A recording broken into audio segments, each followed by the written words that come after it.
오늘은 하나님 앞에 서는 자라는 제목으로 함께 은혜를 나누고자 합니다. 오늘 본문에는 블레셋 지경으로 넘어갔던 하나님의 언약궤가 다시 이스라엘로 돌아왔을 때 일어났던 사건을 기록하고 있습니다. 추수를 하고 있던 베스메스 사람들은 이 언약궤가 이스라엘로 다시 돌아오는 것을 보고 매우 기뻐했습니다. 그런데 이렇게 좋은 날 그만 베스메스 사람 70명이나 되는 사람이 한꺼번에 죽는 일이 생기게 된 것입니다. 그때 그들은 크게 두려워서 이 거룩하신 하나님 여호와 앞에 누가 능히 서리요라는 말을 하고 있습니다. 여기서 서리요라는 말은 히브리어로 아마드라는 말인데요, 이 말의 뜻은 섬기다 또는 모시다라는 그러한 의미입니다. 그러니까 하나님 앞에 선다라는 것은 하나님을 섬긴다라는 뜻이고, 하나님 앞에 서는 자라는 것은 하나님을 섬기는 자다라는 뜻인 겁니다. 근데 하나님 앞에서 그 하나님을 섬기는 사람을 하나님의 종이라고 부르는 거죠. 만왕의 왕이신 하나님은 지극히 거룩하시고 영화로운 분이시기 때문에 그 하나님을 섬기는 것이야말로 우리 인간에게서는 최고로 영화로운 직분인 것입니다. 그런데 베스메스 사람들은 자기들은 감히 그 하나님을 섬길 수 없다라고 말합니다. 그리고 기럇 여아림 사람들에게 통보해서 이 하나님의 언약궤를 옮겨가라라고 말한 것입니다. 우리는 여기에서 하나님을 섬기는 것이 이렇게 귀한 것이지만 아무나 하나님을 섬길 수는 없다라는 사실을 알게 됩니다. 하나님의 언약궤는 먼저 베스메스 사람들에게로 왔습니다. 그렇지만 그들이 그것을 감당할 수 없으니까 이제 그 언약궤를 바로 베스메스 사람이 아닌 기럇 여아림 사람들이 모시게 된 것입니다. 그러면 과연 누가 하나님 앞에 서서 하나님을 섬기는 가장 영광스러운 직분자가 될 수 있을까요? 오늘 말씀을 통해서 우리는 그 비결을 살펴보고 하나님을 가장 가까이 섬기는 축복의 주인공들이 다 되시기를 주님의 이름으로 축원합니다. 오늘 본문의 맥락에서 우리는 하나님을 섬길 수 있는 세 가지 영적 비결을 발견할 수 있는데요, 오늘은 그 첫 번째 원리를 살펴보고 함께 은혜를 나누도록 하겠습니다. 우리가 하나님 앞에 서는 자가 되기 위해서는 첫 번째로 하나님을 두려움으로 섬겨야 합니다. 하나님을 두려움으로 섬긴다라는 것을 다른 말로 하면 하나님을 경외하는 것입니다. 여기서 경외라는 말이 있는데요, 이 말의 한자어를 보면 공경할 경자에 두려워할 외자를 사용하고 있는 것을 봅니다. 그러니까 두려움으로 공경하는 것, 두려움으로 섬긴다라는 뜻입니다. 오늘 본문을 보면 베스메스 사람들이 하나님을 크게 두려워했습니다. 그렇지만 그들이 처음부터 하나님을 두려워한 것은 아니었습니다. 그들이 하나님을 두려워한 것은 하나님의 언약궤를 들여다본 70명이 죽은 후에 바로 그들이 두려움을 느꼈던 겁니다. 자, 오늘 보면 19절 말씀을 다시 한번 보실까요? 베스메스 사람들이 여호와의 궤를 들여다본 까닭에 그들을 치사 70명을 죽이신지라 여호와께서 백성을 쳐서 크게 사륙하셨으므로 백성이 슬피 울었더라. 그러면 그들은 왜 하나님의 언약궤를 들여다보았을까요? 그들이 하나님의 언약궤를 들여다본 까닭은 두 가지의 가능성을 생각해 볼 수가 있습니다. 하나는 그들이 하나님의 말씀을 몰라서 그랬을 경우이고, 또 하나는 하나님의 말씀을 알았지만 그럼에도 불구하고 불순종했을 경우입니다. 만약에 그들이 하나님의 말씀을 몰라서 그랬다면 참으로 안타까운 일이 아닐 수가 없는 것이죠. 호세아서 4장 6절에 보면 내 백성이 지식이 없으므로 망하는도다. 내가 지식을 버렸으니 나도 너를 버려 내 지장이 되지 못하게 할 것이요 라고 말씀합니다. 여기서의 지식이라는 것은 세상적인 지식이 아니라 하나님을 아는 지식입니다. 우리는 하나님을 섬길 때 하나님을 알아야 하고 또 하나님의 말씀을 알아야 합니다. 우리도 왕같은 제사장의 직분을 받았다라고 했는데, 왕같은 제사장의 직분을 감당하기 위해서는 하나님이 어떤 분이신지를 알아야 되고 하나님의 그 말씀을 알아야만 하나님을 섬길 수 있는 것입니다. 호세아서를 보면 근데 오늘 본문의 상황을 마치 호세아 선지자가 보는 것처럼 말하고 있는 것처럼 이렇게 느껴집니다. 호세아 4장 1절 이하에 보시면요, 이스라엘 자손들아 여호와의 말씀을 들으라. 여호와께서 이 땅 주민과 논쟁하시나니 이 땅에는 진실도 없고 인애도 없고 하나님을 아는 지식도 없고 오직 저주와 속임과 살인과 도둑질과 간음뿐이요 포악하여 피가 피를 뒤이음이라. 그러므로 이 땅이 슬퍼하며 거기 사는 자와 들짐승과 공중에 나는 새가 다 쇠잔할 것이요 바다의 고기도 없어지리라. 여기서 보면 그러므로 이 땅이 슬퍼할 것이다 라고 말씀합니다. 오늘 본문에서 보면 죽임을 당한 그 베스메스 사람들로 인해서 그 땅 사람들이 매우 슬피 울었다라고 기록하고 있습니다. 하나님을 아는 지식이 없어서 망한다고 했습니다. 사도 바울은 다메섹 도상에서 부활하신 예수님을 만나고 나서야 비로소 하나님을 알았습니다. 바울은 일평생 하나님을 섬긴다고 했고 하나님을 안다라고 했지만 사실 바울이 아는 하나님에 대한 지식은 불완전한 것이었고 잘못된 것이었습니다. 그렇지만 이 바울이 바로 부활하신 예수님을 통해서 바로 하나님에 대한 바른 지식을 갖게 됩니다. 그래서 빌립보서 3장 7절 이하에는 바울이 이런 얘기를 합니다. 그러나 무엇이든지 내게 유익하던 것을 내가 그리스도를 위하여 다 해로 여길 뿐더러 또한 모든 것을 해로 여김은 내 주 그리스도 예수를 아는 지식이 가장 고사하기 때문이라 라고 말합니다. 바로 그 예수 그리스도를 아는 지식, 이것이 바로 하나님을 아는 지식인데 이것이 가장 고상하다라고 말하고 있습니다. 이것이 가장 귀한 것이다라는 것을 발견한 것입니다. 그런데 하나님을 아는 지식은 어디서 얻을 수 있을까요? 그것은 바로 하나님의 말씀을 통해서 얻을 수가 있습니다. 오늘 본문과 관련해서 성경 말씀을 보면 하나님께서는 바로 이 성막의 기구들을 옮기는 방법에 대해서 이미 말씀해 주셨습니다. 지성물, 성막 가운데 특별히 지성물이라는 것들이 있는데요. 이것은 레위 지파 중에서도 오직 고앗 자손들만 그것도 어깨에 메고 옮길 수가 있었습니다. 이때도 그들은 절대로 그 성소를 들여다보거나 또 성물을 만지면 안 된다라고 하나님이 말씀하시죠. 민수기서 4장 15절 말씀을 보시면 진영을 떠날 때에 아론과 그의 아들들이 성소와 성소의 모든 기구 덮는 일을 마치거든 고앗 자손들이 와서 맬 것이니라. 그러나 성물은 만들지 말라 그들이 죽으리라 라고 하십니다. 또 민수기서 4장 19절에 보면 그들이 지성물에 접근할 때에 그들의 생명을 보존하고 죽지 않게 하기 위하여 이같이 하라. 아론과 그의 아들들이 들어가서 각 사람에게 그가 할 일과 그가 맬 것을 지휘하게 할지니라. 그들은 잠시라도 들어가서 성소를 보지 말라. 그들이 죽으리라. 분명히 하나님께서는 경고하셨죠. 그들이 죽으리라 라고 말씀하십니다. 그럼에도 불구하고 베스메스 사람들은 어때요?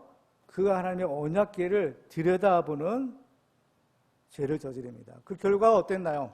오늘 본문에 보면 70명이 죽음을 당한 것입니다.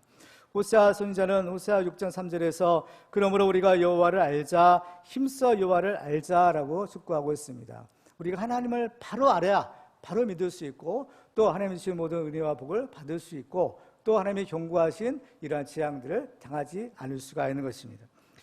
근데 조금 전에 말씀드린 것처럼 베스메스 사람들이 그 하나님의 언약궤를 들여다본 또 하나의 가능성은 하나님의 말씀을 알았음에도 불구하고 불순종한 경우입니다. 사실 이 경우가 더 가능성이 큽니다. 왜냐하면 이 베스메스 지역에는 제사장들이 살고 있었기 때문입니다. 앞에서 보면 블레셋 사람들이 하나님의 언약궤를 보낼 때 바로 하나님께 제사를 드릴 그 예물을 함께 보냈다라고 했어요. 그리고 그 언약궤와 그 예물을 어디로 보내느냐? 베스메스 지역으로 보냈는데 그 이유가 이 베스메스 지역에는 바로 레위인들, 제사장들이 살고 있었던 지역이었기 때문이었습니다. 그렇기 때문에 그들은 바로 그 하나님의 성물, 더군다나 그 지성소에 안치된 가장 중요한, 가장 거룩한 이 하나님의 언약궤에 대해서 그들이 말씀을 몰랐을 수가 없겠다라는 생각을 하게 되는 겁니다. 그러면 그들이 왜 하나님의 말씀을 알면서도 순종하지 않았을까요? 그 이유는 그들이 하나님을 두려워하지 않았기 때문입니다. 성경을 보면 그 누구보다도 하나님을 잘 아시는 분이 누구냐? 바로 예수님입니다. 하나님의 아들 예수님, 바로 하나님 삼위일체 하나님이신 예수님이 하나님의 아버지를 가장 잘 아시는 분이시고 그 예수님이 오셔서 하나님과 그 하나님 나라에 대해서 말씀해 주셨죠. 근데 그 예수님이 이런 말씀을 하시는 것을 보게 됩니다. 누가복음 12장 5절 말씀을 보시면 마땅히 두려워할 자를 내가 너에게 보이리니 곧 죽인 후에 또한 지옥에 던져 넣는 권세 있는 그를 두려워하라. 내가 참으로 너에게 이르노니 그를 두려워하라. 예수님께서는 거듭해서 하나님을 두려워하라 라고 말씀하십니다. 왜 하나님을 두려워하라고 하실까요? 예수님께서 선포하신 하나님은 가장 사랑이 많으시고 자비로우신 분입니다. 일반 구약시대 구약의 하나님은, 여호와 하나님은 굉장히 엄위하신 분이시죠. 그런데 이 신약의 하나님, 예수님께서 알려주신 하나님은 가장 사랑이 많으신 사랑의 하나님이신 겁니다. 그래서 예수님은 하나님을 가리켜서 아빠, 아버지라 부르셨죠. 그 정도로 하나님은 사랑이 많으시고 친밀하신 분이시다라는 것을 우리에게 친히 알려주십니다. 근데 그 예수님이 동시에 하나님을 두려워하라라고 말씀하시는 겁니다. 하나님을 만난 사람들은 두 가지 경험을 하게 된다고 했어요. 하나는 하나님의 영화로우심이 얼마나 크다라는 것이고, 또 한 가지는 하나님의 어미하심이 또한 대단하다라는 그런 두려움인 것입니다. 시내산에서 하나님의 강림을 체험했던 이스라엘 백성들은 다시 한번 하나님을 직접 만났다가는 정말 죽을 것 같다라는 생각이 들었다고 했고, 하나님을 직접 배웠던 모세도 내가 심히 두렵고 떨린다라고 말했습니다. 그렇기 때문에 하나님을 이렇게 만난 사람들은 이러한 너무나 좋은 그 영광과 동시에 그 하나님의 어미하심에 대한 두려움을 동시에 체험할 수 있는 겁니다. 그래서 이사야서 6장에도 보면 이사야 선지자가 성전에서 하나님의 임재를 체험했을 때 이사야가 이런 얘기를 합니다. 이사야 6장 5절 말씀을 보시면 그때 내가 말하되 화로다 나여 망하게 되었도다. 나는 입술이 부정한 사람이요 나는 입술이 부정한 백성 중에 거주하면서 만군의 여호와이신 왕을 배웠음이로다 하였더라. 그렇죠? 너무 좋지만 한편으로는 너무나 두려운 것이 사실인 겁니다. 그래서 하나님을 만난 사람들은 예외 없이 하나님을 두려움으로 섬기게 되는 것입니다.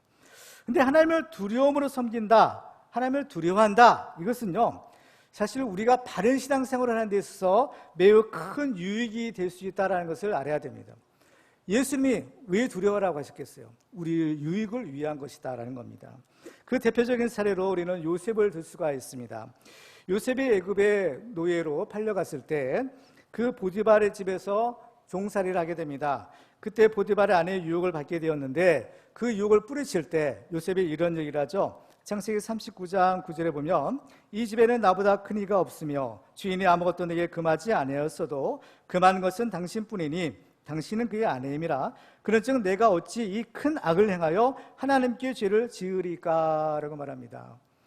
요셉은 내가 어찌 큰 악을 행하여 하나님께 죄를 짓겠습니까? 라고 말하죠. 근데 요셉이 여기서 말하는 말에 주목할 필요가 있어요. 요셉이 죄를 지은 것은 물론 이 보디발에게 죄를 짓기는 한 것이지만 보디발 얘기는 안 하고 하나님께 죄를 지은 것이다 라는 말을 합니다. 그러니까 사람의 눈에는 하나님이 보이시지 않지만 지금 요셉은 내 앞에 하나님이 계시고 또 내가 그 하나님 앞에 있다는 사실을 알았던 것입니다. 그리고 그 내가 죄를 짓는 것은 그 하나님 앞에서 그 하나님께 죄를 짓는 것이다라는 것을 알았던 것입니다. 이와 같이 하나님을 아는 지식을 가질 때 우리는 하나님을 두려워할 수 있고 또 하나님을 두려워할 때 우리는 죄를 멀리하고 경건한 신앙생활을 할 수가 있는 것입니다. 그러면 이와 반대로 하나님을 두려워하지 않게 되면 어떻게 될까요? 그것은 하나님의 말씀을 무시하고 결과적으로 망령된 짓을 할 수가 있습니다. 오늘 본문을 보면 이 죽임을 당한 베스메스 사람들은 하나님을 두려워함이 없었던 것입니다. 그래서 하나님의 말씀도 무시하다가 결국 그 경고대로 죽임을 당한 것입니다. 사람이 하나님을 두려워하게 되면 죄를 짓지 않거나 또 설령 죄를 지어도 큰 죄를 짓지 않을 수가 있습니다. 그렇지만 사람이 아예 하나님을 두려워하지 않게 되면 아주 심각한 죄를 지을 수가 있는 것입니다. 신명기서 25장에 보면 이제 모세가 이스라엘 땅에 들어갔을 때 모세가 이스라엘 백성들에게 그들이 가나안 땅에서 어떻게 살아야 될 것인가라는 것을 가르쳐 주시는데 특별히 신명기 25장에는 그들이 절대로 해서는 안 될 것을 몇 가지 경고하십니다. 예를 들면 두 사람의 남자들이 서로 싸움을 하는데 한 사람의 아내가 자기 남편을 구하려고 상대 남자의 주요 부위를 붙잡게 되면 그 여인의 손을 찍어버리라 라고 하시는 장면입니다. 여자의 이런 행동이 큰 죄가 되는 까닭은 이것은 상대의 남자의 후손이 끊어지는 결과를 초래할 수 있기 때문입니다. 이것은 하나님의 백성의 제일 중요한 사명을 못하게 하는 죄인 겁니다. 하나님의 백성들은 하나님 앞에 축복을 받을 뿐만 아니라 그 축복에 따른 사명을 감당해야 되는데 제일 이스라엘 백성들의 중요한 사명은 바로 믿음의 후손을 낳고 그 하나님께 받은 기업을 유산으로 물려주는 것입니다. 그래야만 이제 그들의 후손을 통해서 이제 메시아가 올 수 있기 때문입니다. 그런데 잘못하면은 그 대를 끊어지게 할 수 있는 굉장히 중요한 결과를 초래할 수 있는 거예요. 그래서 이 부분 앞부분에 보면 바로 계대 결혼에 관한 이야기가 나옵니다. 설령 어떤 형제 중에 한 사람이 그 아들이 없이 죽었을 때 형제가 그 형제의 의무를 다해서 그 대를 잇게 하는 그 말씀이 오늘 이 신명기서 25장에 바로 그 맥락에서 기록되고 있는 것입니다. 그런데 남자들끼리 싸우는 틈에 또 몰래 상대방의 그 주요 부위를 잡는다는 것은 한마디로 말해서 비열한 짓인 겁니다. 이러한 비열한 짓은 마귀에 속한 자들이나 하는 것이기 때문에 하나님의 백성들은 어떤 경우에라도 이런 비열한 수단이나 방법을 쓰면 안 된다라는 것을 알아야 됩니다. 비록 자기가 손해를 보고 자기가 정말 어떻게 보면 이 이익을 상실한다 하더라도 정당하지 못한 짓은 절대로 하지 말아야 되는 겁니다. 그래서 하나님의 백성은 어떤 경우에라도 다른 사람을 속이는 그런 거짓을 행하지 말라라고 하십니다. 그래서 그 본문 바로 다음에는 신명기 25장 13절에 이렇게 말씀하죠. 너는 내 주머니에 두 종류의 저울추 곧 큰 것과 작은 것을 넣지 말 것이며 내 집에 두 종류의 돼 곧 큰 것과 작은 것을 두지 말 것이요 라고 합니다. 왜 두 종류의 추와 왜 두 종류의 되를 두지 말라고 하실까요? 그것은 부당한 이득을 얻지 말라는 겁니다. 속이지 말라는 거예요. 큰 되는 언제 사용할까요? 다른 사람들로부터 그 되를 대어서 자기가 가질 때. 그리고 또 작은 되는 언제 사용할까요? 다른 사람의 그 되를 다뤄서 줄 때인 거예요. 자기는 그냥 더 이득을 얻고 자기는 더 손해를 덜 본다는 거죠. 저울추도 마찬가지인 겁니다. 이건 부당한 공정한 거래가 아닌 거죠. 어떤 경우에라도 하나님의 백성은 다른 사람을 속이는 비열한 짓을 해서는 안 되는 겁니다. 그래서 신명기 25장 26절에 보면 이런 일들을 행하는 모든 자, 악을 행하는 모든 자는 내 하나님 여호와께 가증하니라 라고 말씀합니다. 왜 이런 가증한 일, 왜 이런 비열한 짓을 해서는 안 되느냐? 우리가 믿는 하나님, 또 우리가 섬기는 그 하나님이 가장 공의로우신 하나님이시기 때문입니다. 그렇기 때문에 하나님이 공의로우신 분이기 때문에 그 하나님의 백성들도 또한 공의로워야 됩니다. 하나님은 내가 거룩하니 너희도 거룩할지어다 라고 말씀하신 것처럼 바로 하나님의 이 공의로움을 우리가 지켜야 되는 거죠. 신명기 25장 15절에 보면 오직 온전하고 공정한 저울추를 두며 온전하고 공정한 대를 둘 것이라 그리하면 네 하나님 여호와께서 내게 주시는 땅에서 네 날이 길리라 라고 말씀합니다. 그리고 나서 모세는 무슨 얘기를 하느냐, 이 부분이 이제 중요합니다. 바로 아말렉에 대한 이야기를 하는 겁니다. 자, 신명기 25장 17절에 보면 너희는 애굽에서 나오는 길에 아말렉이 내게 행한 일을 기억하라 라고 하십니다. 이스라엘 백성들은 하나님 앞에 가장 공의롭고 비열한 짓을 해서는 안 된다라고 하시면서 그 사례로 들은 것이 바로 이 아말렉에 관한 이야기입니다. 아말렉이 내게 행한 일을 기억하라고 하시는데 그러면 아말렉이 무슨 짓을 했을까요? 자, 신명기 25장 18절에 보면 이렇게 말씀합니다. 곧 그들이 너를 길에서 만나 내가 피곤할 때에 내 뒤에 떨어진 약한 자들을 쳤고 하나님을 두려워하지 아니하였느니라. 아말렉이 이스라엘이 행한 일은 한마디로 말해서 아주 비열한 짓이었다라는 것입니다. 먼저 그들이 너를 길에서 만났다라고 했죠. 길에서 만났다라는 것은 나그네 길을 가던 중에 만났다는 겁니다. 그 당시 이스라엘은 애굽에서 나와서 이제 하나님이 약속하신 가나안 땅을 향해서 가고 있던 중인 겁니다. 그러니까 그 본향을 향해서 가고 있는 나그네 길을 지금 가고 있었던 거죠. 근데 하나님은 어떤 분이시냐? 나그네와 고아와 과부의 하나님이라고 하셨어요. 그렇죠? 나그네, 고아와 과부를 돌보라라는 사명을 주십니다. 하나님은 그들의 하나님이 되시기에 그 나그네, 고아와 과부 같은 어려운 형편에 있는 사람들을 바로 도와주거라라고 말씀하시는 겁니다. 그런데 이 아말렉은 나그네 길을 가는 이스라엘을 만나 그들을 도와주기는커녕 아주 비열한 방법으로 그들을 공격하고 대적하는 겁니다. 그래서 내가 피곤할 때 내 뒤에 떨어진 약한 자들을 쳤다라고 말씀하는 거죠. 이것은 싸워도 정정당당하게 싸우는 것이 아니라 뒤에 쳐진 약한 자들을 몰래 친 것입니다. 그러면 그들은 왜 이런 비열한 짓을 했을까요? 그 이유를 말씀하죠. 그 이유는 그들이 하나님을 두려워하지 않았기 때문인 겁니다. 그들은 하나님을 두려워하지 아니하였느니라 라고 말씀합니다. 이처럼 하나님을 두려워하지 않게 되면 하나님의 말씀에 순종하지 않고 또 하나님을 대적하는 짓을 하게 되는데 이것이 바로 마귀와 그 쫄개들이 하는 짓인 것입니다. 성경은 이런 자를 가리켜 망령된 자다라고 부르고 있습니다. 하나님은 이러한 자들을 반드시 심판하시는 심판주이십니다. 그래서 신명기 25장 19절에 보면 그러므로 네 하나님 여호와께서 내게 기업으로 주어 차지하게 하시는 땅에서 네 하나님 여호와께서 사방에 있는 모든 적군으로부터 내게 안식을 주실 때에 너는 천하에서 아말렉에 대한 기억을 지워버리라. 너는 잊지 말지니라 라고 명령하십니다. 너는 천하에서 아말렉에 대한 기억을 지워버리라 라고 말씀하시는 것은 바로 아말렉을 완전히 진멸하라는 거예요. 완전히 진멸해서 아예 기억조차 하지 못하게 하라라는 뜻인 겁니다. 출애굽기 17장에 보면 이스라엘과 아말렉이 싸우는 장면을 기록하고 있는데요. 출애굽기 17장 14절에 보면 이렇게 기록합니다. 여호와께서 모세에게 이르시되 이것을 책에 기록하여 기념하게 하고 여호수아의 귀에 외워 들리라. 내가 아말렉을 없이하여 천하에서 기억도 못하게 하리라. 모세가 제단을 쌓고 그 이름을 여호와 니시라 하고 이르되 여호와께서 내게 맹세하시기를 여호와가 아말렉과 더불어 대대로 싸우리라 하셨다 하였더라. 자, 하나님께서 이 아말렉을 없이 하겠다, 천하에 기억도 못하게 하겠다, 그리고 하나님이 맹세하시기를 하나님이 아말렉과 대대로 싸우시겠다라고 말씀합니다. 이것은 그 당시에 이제 이스라엘과 아말렉이 싸우면서 이스라엘이 승리했지만 아직 아말렉의 잔당들이 남아있을 수 있는 거죠. 그렇기 때문에 그 잔당들을 이제 앞으로 이제 진멸하라라는 뜻을 가지고 있고, 영적인 의미는 뭡니까? 이 비열한 죄, 이것은 하나님이 절대로 용납하지 못하는 죄이기 때문에 이것들을 진멸하라는 겁니다. 그래서 사무엘상 15장에 보면 하나님께서 이 사울 왕에게 아말렉을 진멸하라라는 명령을 내리세요.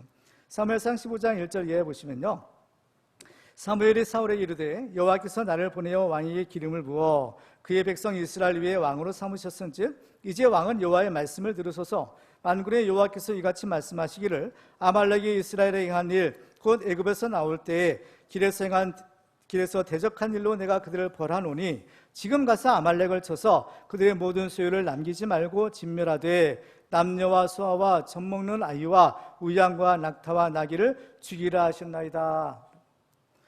근데 사울은 어때요? 하나님의 말씀에 불순종하죠. 죽이라고 했던 아말렉 왕을 죽이지 않고 사로잡아 옵니다. 그리고 진멸하라 했던 그 모든 가축들도 좋은 것들은 다 살려서 끌고 왔던 것입니다.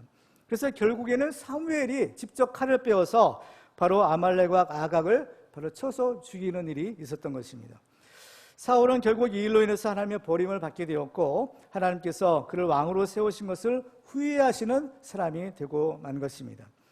하나님께서 명령하시면 그대로 행하는 것이 참 좋습니다.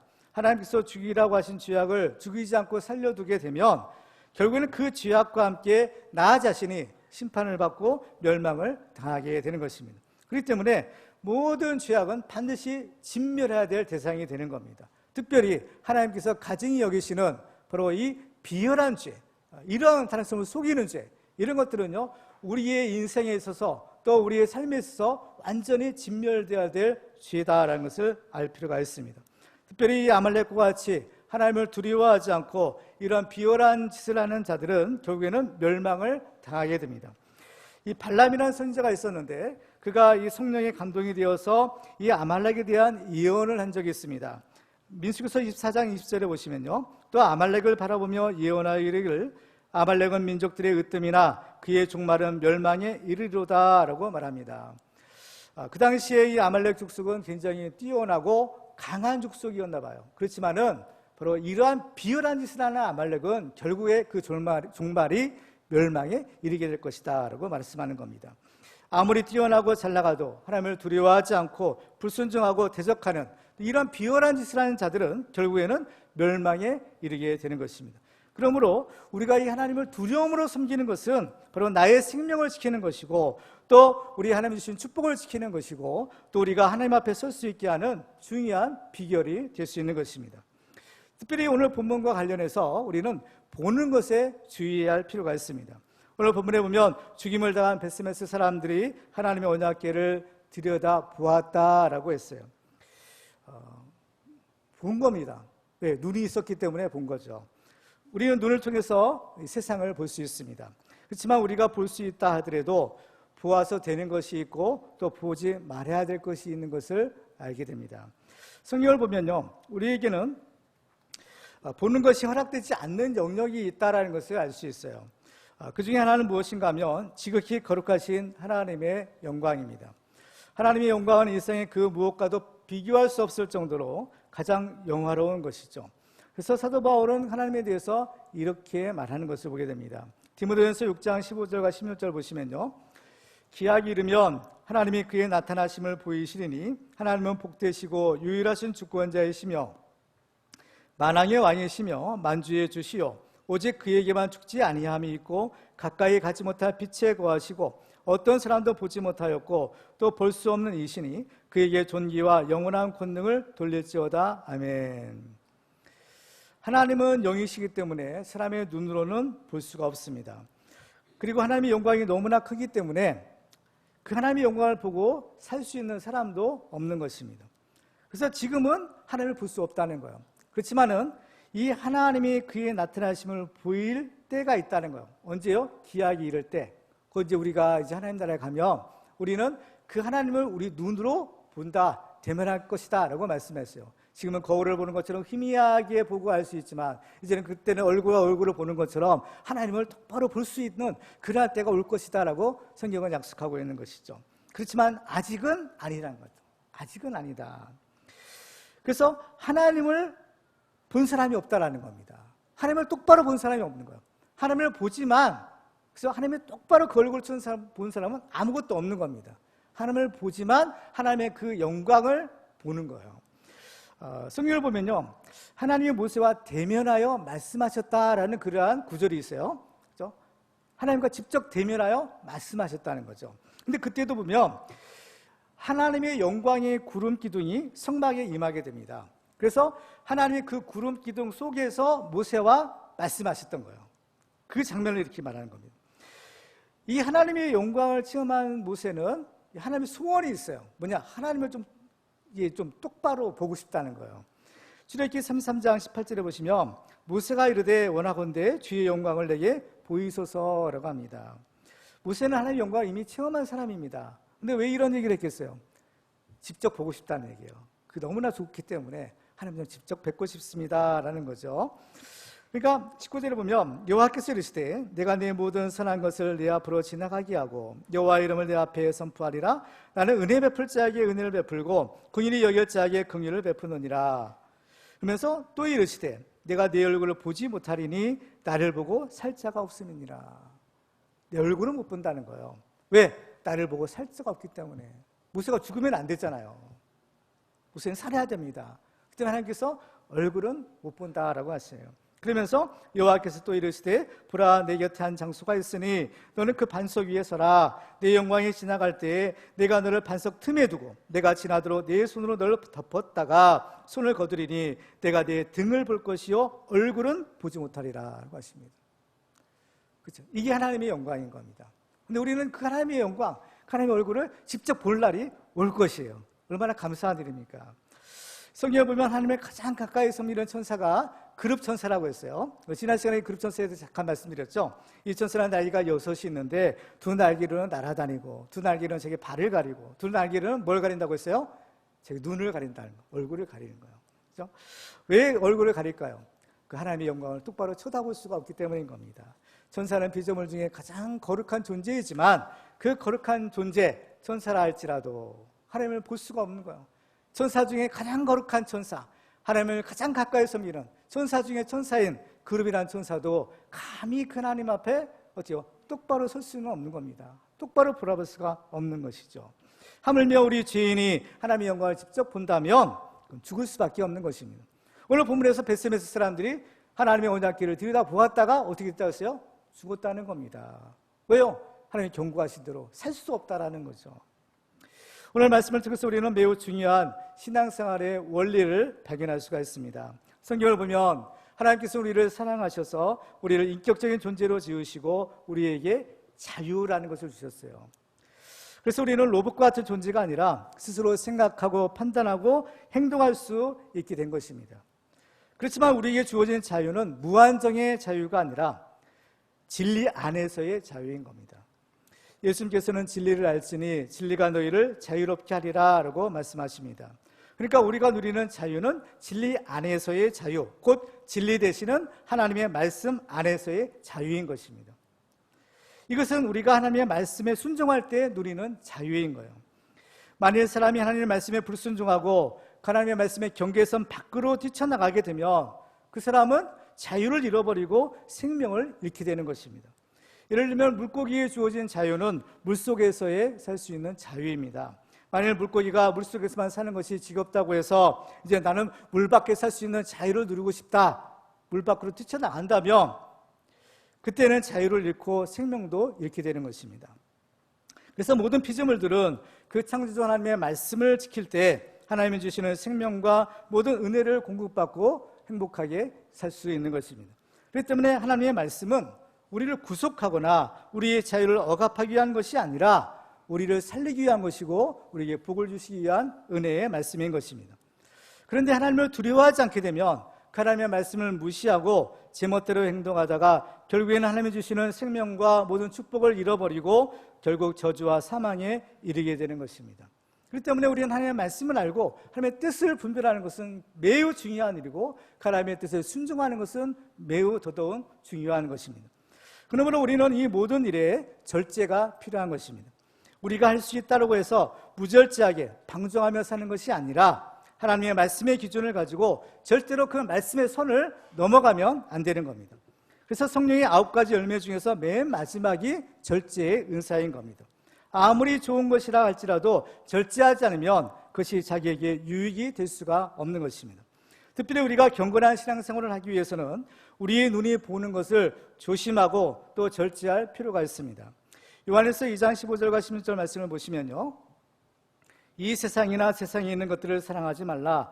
누군지 세상을 사랑하면 아버지의 사랑이 그 안에 있지 아니하니 이는 세상에 있는 모든 것이 육신의 정욕과 안목의 정욕과 이생의 자랑이니 다 아버지께로부터 온 것이 아니요 세상으로부터 온 것이라 라고 말씀합니다.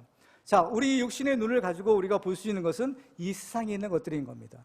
영적인 것들은 우리 육신으로 볼 수가 없어요. 그때 우리 육신의 눈으로 볼 수 있는 것은 오직 이 세상에 있는 것들밖에 볼 수 없는데, 문제는 뭐냐? 이 세상과 세상에 있는 것들이 하나님으로부터 온 것이 아니라는 겁니다. 다 육신의 정욕과 안목의 정욕과 이생의 자랑이다 라고 말씀하는 것입니다. 눈은 우리의 마음의 창이라고 했는데 모든 죄의 시작이 바로 우리의 눈으로 보는 것부터 시작이 되는 것을 알아야 합니다. 그래서 우리는 눈으로 보는 것을 정말 조심해야 돼요. 창세기 3장에 보면 에덴 동산에서 그 여자가 선악과를 따먹고 범죄하는 장면을 이렇게 기록합니다. 창세기 3장 5절에 보시면요, 뱀이 여자에게 이렇게 유혹하죠. 너희가 그것을 먹는 날에는 너희 눈이 밝아져 하나님과 같이 되어 선악을 알 줄 하나님이 아심이니라 라고 말합니다. 뭐라고 유혹합니까? 눈이 밝아질 것이라는 겁니다. 분별력이에요. 그렇죠? 하나님처럼 그러한 분별력을 얻게 될 것이다 라는 거죠. 그렇지만은 어때요? 6절에 보면 여자가 그 나무를 본즉 먹음직도 하고 보암직도 하고 지혜롭게 할 만큼 탐스럽게도 한 나무인지라 여자가 그 열매를 따먹고 자기와 함께 있는 남편에게도 주매 그도 먹은지라 이에 그들의 눈이 밝아져 자기들의 벗은 줄 알고 무화과 나무 잎을 엮어 치마로 삼았더라. 자, 그 선악과를 먹으니까 눈이 밝아지기는 밝아졌어요. 그런데 그 밝아져서 본 것이 과연 무엇이냐는 겁니다. 그렇죠? 눈은 밝아졌는데 그 눈으로 선한 것, 의로운 것을 보는 것이 아니라 자기들의 벌거벗은 추한 모습을 본 것입니다. 사람은 그 눈으로 지금까지 보지 못했던 것을 볼 수 있는 것인데 바로 그것이 하나님께서 감추어 주었던, 하나님이 가리워 주셨던 그들의 추악한 모습을 본 것입니다. 근데 이러한 결과를 가져오게 한 거, 뱀이 유혹한 것들, 내 눈이 밝아질 것이다 라고 했고, 그 말에 따라 여자가 그 나무를 보았을 때 먹음직도 하고 보암직도 하고 지혜롭게 할 만큼 탐스럽게 한 나무였다라고 말합니다. 하나님께서 때로는 우리에게 보지 못하게 가려주신 것들이 있어요. 왜냐하면 바로 우리 유익을 위해서인 겁니다. 그렇죠? 우리 유익을 위해서 하나님의 눈을 가려주시는 것들이 있는 거죠. 그런 것들은요, 우리 굳이 그것들을 볼 필요도 없고 또 보아서도 안 되는 겁니다. 근데 굳이 그것을 보려고 하는 것은 욕심이고 또 그 욕심을 따라 살게 되면 시험에 들고 죄를 지어서 결국에는 사망에 이르게 되는 겁니다. 야고보서 1장 13절에 보면 사람이 시험을 받을 때 내가 하나님께 시험을 받는다 하지 말지니 하나님은 악에게 시험을 받지도 아니하시고 신이 아무도 시험하지 아니하시느니라. 오직 각 사람이 시험을 받는 것은 자기 욕심에 끌려 미혹됨이니 욕심이 잉태한즉 죄를 낳고 죄가 장성한즉 사망을 낳느니라. 각 사람이 시험 받는 것은 어디서부터 생긴다고 했어요? 욕심에서 생긴다고 했어요. 근데 그 욕심이 어떻게 생길까요? 언제 생길까요?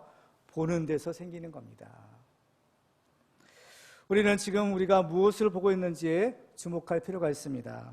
우리가 살고 있는 세상은 죄악이 가득한 곳이고 또 유혹이 많은 곳입니다. 그래서 예수님이 이 세상을 가리켜 악하고 음란한 세상, 세대라고 했습니다. 그 때문에 우리들은 정말 이 경건한 신앙생활을 하기 위해서 우리 눈으로 보는 것을 정말 조심해야 돼요.